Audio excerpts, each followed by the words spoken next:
notice that pickup trucks are everywhere in the United States. Not just on construction sites or farms to see out, but in shopping mall parking lots, school drop-off lanes, and suburban driveways. They're often spotless, never carrying a single tool or bag of gravel. And yet, they outsell every other vehicle in the country year after year. The three best-selling vehicles in America are all pickup trucks. That's not a coincidence. There's something deeper going on, something that goes well beyond simple utility. Let's dig into the science right here on Simply Understood.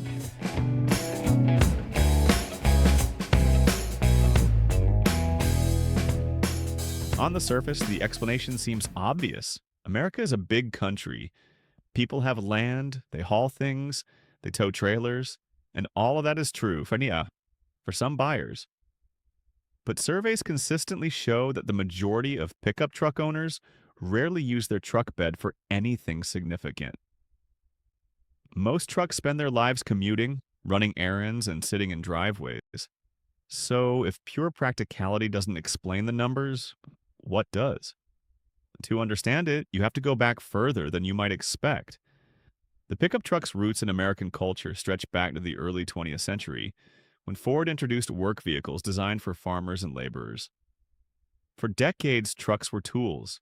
They were rough, loud, and basic. Then, gradually, something shifted.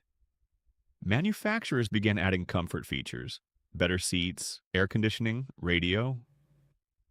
The truck was slowly becoming livable. By the 1980s and 1990s, it had crossed a line. It was no longer just a work vehicle, it was a lifestyle vehicle. That transition matters because it changed who was buying trucks.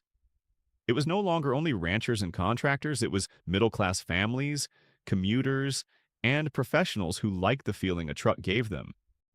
And that feeling is a significant part of the story. Trucks sit high. They're wide and long. They project a kind of quiet dominance on the road.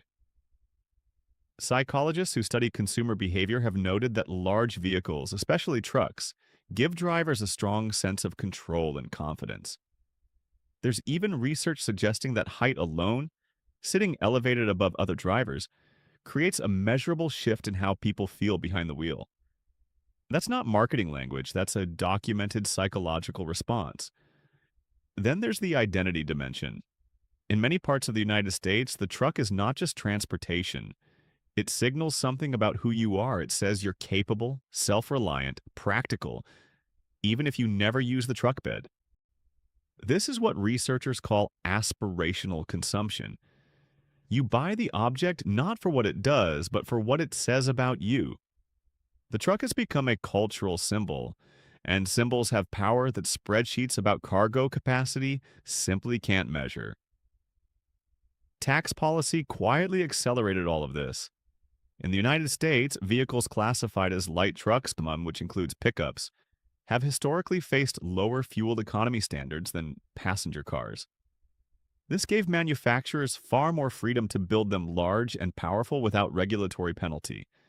And because trucks carry higher profit margins than sedans, automakers had every financial reason to keep improving them, marketing them aggressively, and expanding their appeal. The industry shaped the demand as much as demand shaped the industry. There's also a network effect at work.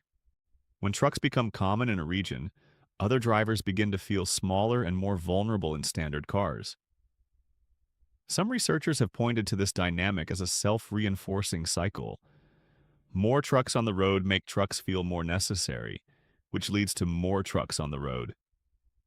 Infrastructure plays a role too. American roads, parking lots, and highway systems were largely designed around larger vehicles. Wide lanes, expansive lots, and long travel distances make big vehicles feel less inconvenient than they would in a dense European city. The built environment and the preferred vehicle evolved together. What you're left with is something more layered than a simple preference.